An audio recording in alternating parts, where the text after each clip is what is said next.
Rent payment was about $1,200. Your new mortgage payment is $2,100. Yes. And you're getting about $1,600 a month from Airbnb. So your net payment is really about $500 a month on this house. Yes. That is so awesome.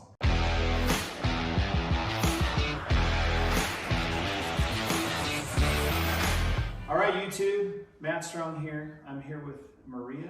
Maria, welcome. Barraza. I love it. So we're going to talk a little bit today about getting into your first, not only house, but then your first investment property, all within a really short time, and all being fairly new to the Utah real estate market and the United States in general. So Maria has been with me here for what, 2 or 3 years now? 2 years. 2 years. Mm-hmm. And in that time, she's gotten her real estate license. She's understand the ins and outs of taking a house from start to finish as far as the rehab. She's gotten very involved in helping me with my hard money loans in a very, very short time. So I think this will be a really cool and inspirational story, especially for you out there that are thinking, oh, I can't do this, I can't do that, I need this or that to be able to do real estate. You don't. So Maria, tell us quickly kind of a little bit of your background and how you got to where you are today, where you came from, that kind of thing. Sure. Well, I'm from Venezuela. I came here around 5 to 7 years ago, probably 7, now that I think about it. Initially just wanted to study English and go to school, and actually that's what I did. I got my bachelor's degree in business administration and never thought I would end up doing real estate ever. So just starting there, one time my husband asked me to go with him to a network event for real estate. And we went to this kind of speech or lecture just about real estate. And we just got very intrigued about, okay, you can buy investment properties, you can leave from cash flow. And it was just like a very interesting topic, right? Yeah. So we just dig more into it and start taking a few more classes, but not really do anything. We just kind of like learn and not really take any action.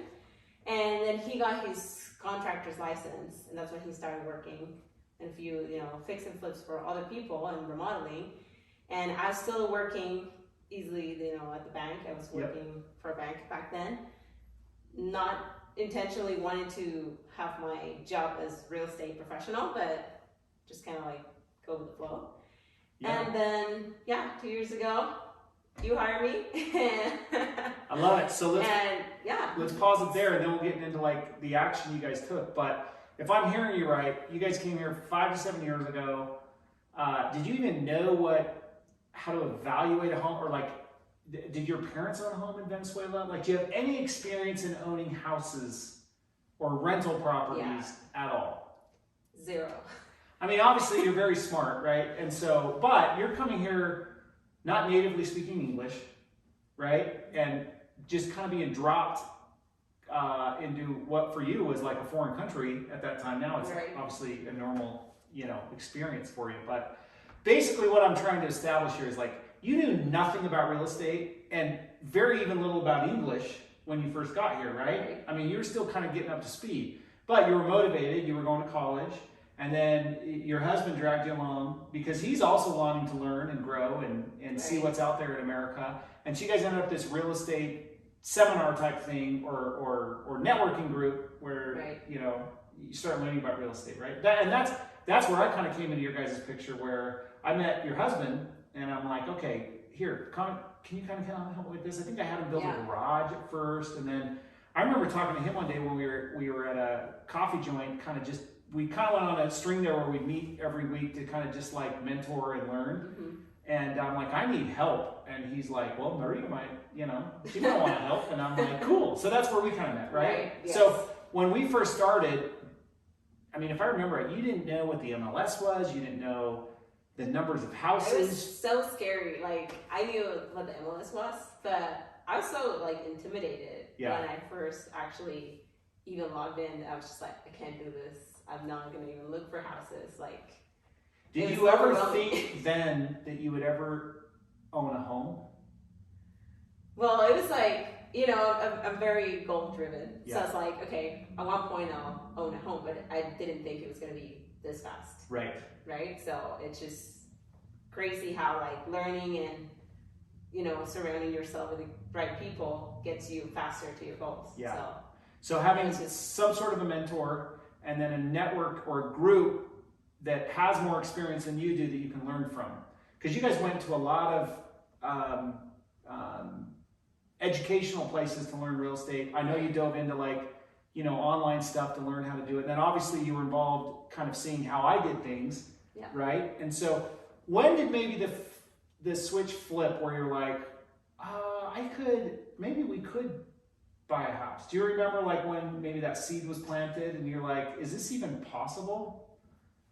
Wow. I don't know if there's a specific moment when that happened. I think, you know, I knew it was getting closer. I knew there was a process to follow, right? And the money and like, okay, I got to save for a down payment. I got to, you know, get qualified, which is a whole different deal when you're not a citizen or you're just coming to this country. So there was a lot of limiting beliefs back then. And honestly, I didn't even think we were going to buy a house the year we bought a house. Yeah.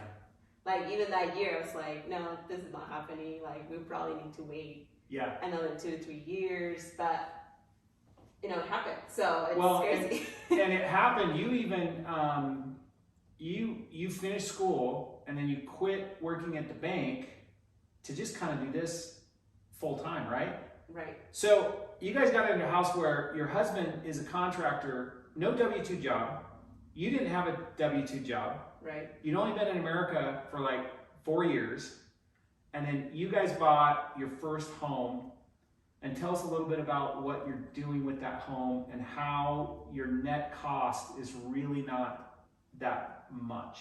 Yes. So we looked for a house and we wanted to do rents, right? A rental. So initially we're looking for a fourplex. I remember looking for a fourplex, but that was like, okay, you need this much down payment or you need, you know, a lot more qualification to do that. So for me, it just looked so far away. And, you know, it was just first getting qualified to kind of see where you're at, right? And figure that part out. And then from there, you kind of figure out what's the best deal for you. So for some people, it could be a duplex or a fourplex or an apartment complex. For us, it was to buy a house that we could rent our basement. All right, so this is great. So we're talking about the house that you guys are in. Your rent payment was about $1,200. Your new mortgage payment is $2,100. Yes. And you're getting about $1,600 a month from Airbnb. So your net payment is really about $500 a month on this house. Yes. That is so awesome. So awesome. So would you ever have thought that you could live in a house for $500 a month versus $1,200 a month in rent? Like, would that have even been a thought process that you would have thought of before? No, I don't think so. It's probably a room. And especially when that you have to borrow a whole bunch of money to be able to do that, right? Like it from the outside looking in, it can seem kind of scary, which it probably was for you guys a little bit as well, right? Yeah, it's just thinking about the amount. It's still scary, but it's just like, you know, it's normal. Yeah. It's just how it works. Well, when you factor in depreciation and stuff like that, you're really probably only paying like $300 a month for your house versus $1,200 for a stinking 2-bedroom, 1-bath apartment. Right. But the story's not over then. What then happened just a little bit later as you continue to increase your knowledge, your skills? Also, you guys start making more money so you can prove more income. Is that the only property you guys own right now? No, so we recently got one 2 months ago. It's a duplex. So just barely got that one. We didn't think we were going to get another property like that fast, but it just happened, you know, the way it happened. So we're just very excited about this one. So tell us kind of the quick numbers on that one. What'd you buy it for? What kind of a loan did you get? And then let's maybe talk about what your rents are versus your payment. Okay, so it's a duplex. It's currently rented, but it's for a little bit more of time. We're planning into turning into a short-term rental. We bought it for $585. Okay. And we had to put 10% down with our loan program for an investment property. And well, it's sweet because once we offered on it. I started offering $585, and I told my husband, hey, we're just gonna offer this much. I'm not gonna offer more than this. This is my best offer. And at first we got rejected when we initially offered, and I was just like, oh, it's not meant to be, you know, next deal or whatever. And 2 weeks later, the agent called me and told me, hey, actually, the other deal didn't go through. Do you still wanna buy a home? Yeah. So at that point, I told the agent, of course, and we negotiated. I actually got $10,000 on closing costs plus my commission, and after all the diligence, we got another 10 grand on credits. So basically, we had like half of our down payment covered that way. From there, our monthly payment is $2,600 Okay. a month, and right now it's rented for a total of $2,200. So we still need to come in with $400 for the time that it's rented until we're able. But we're just kind of fixing the outside, trying to get it another unit potentially in there, and then turn it into a short-term but even rental. now, even covering that initial $400 plus your current house, you're still paying less for all of your housing, including your rental, than you were before. Right. With your rent. So that's so cool. Funny. So once you get this optimized, you'll be bringing in, what do you estimate though, like here in the next few months, your total income will be on a monthly basis on this place? Once I get it going. Interesting. We're kind of projecting probably around $5,000 a month with short-term rentals. That's awesome. So not only will you be covering your payment, you'll almost be covering it by twice amount. And then you can play then whatever game you want. You can take that extra money and pay down your house, or throw it into a new account to save up more of a down payment to then go out and buy another property. And so who is actually paying your mortgage in this case? When you take into account your house and then what will be the future of this duplex, who is paying the payment in all reality for your properties?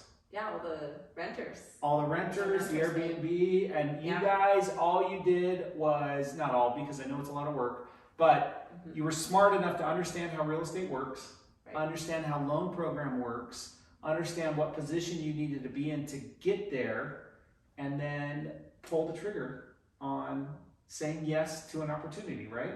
Exactly. Yeah. And then, down the road, the future benefits of these real estate holdings are, for a lot of people, that is the equivalent of what their retirement will look like. And you guys have done it at such a short age, just with the one property. And I'm very confident you guys are going to own so many more properties throughout your life. You guys are going to be very, very successful real estate investors.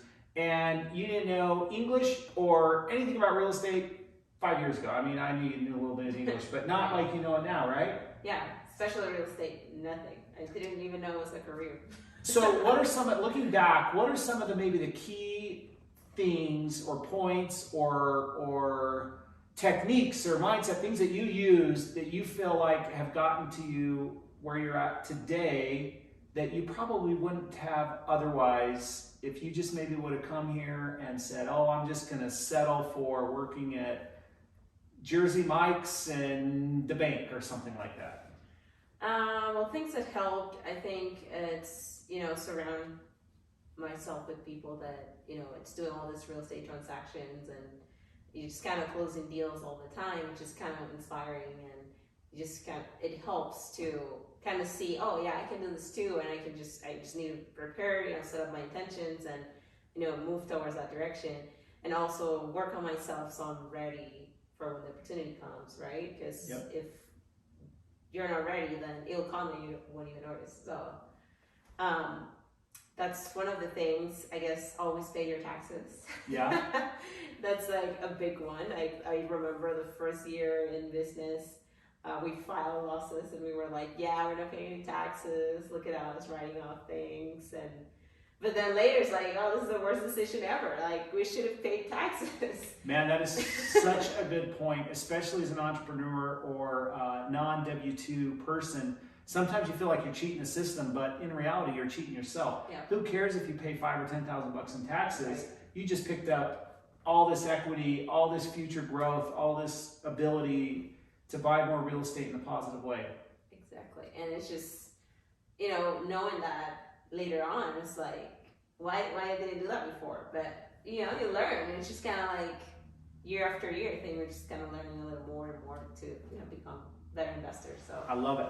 So know kind of where you want to go or exactly where you want to go. Find people that are already there. Learn from them. Surround yourself with that positive network that will inspire you. If they can do it, why can't I do it? And then all of a sudden, you're in the same room with them. Like, I know people that have had their real estate license that were born and raised in the U.S. that have done real estate for 20 to 30 years, and they still don't have a rental property.